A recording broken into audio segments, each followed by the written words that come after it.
Mali Marko. Halo, dobar dan, da li je to bazen? Jeste. Kada imate slobodne termine? Ima ujutru 6 do pola 9. Pišeš? Pišem. Utorak, sreda, četvrtak i petak je od 12 do 14. Dobro, a recite mi šta sve ja mogu da ponesem na bazen?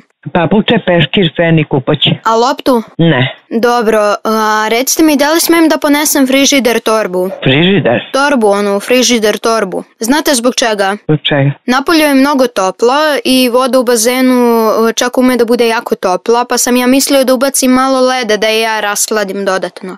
Hladna je dovoljno, ne sekiraj se. Ali ja sam bio jednom prošle godine i bila je topla voda. Pa dobro, sad ćeš vidjeti, nema potrebe, to ne možeš da radiš. Ali ja sam već sve spremio. Sve sam stavio u torbu i razmišljam da krenem i da je ponesem. I lepo da vas pitam za svaki slučaj.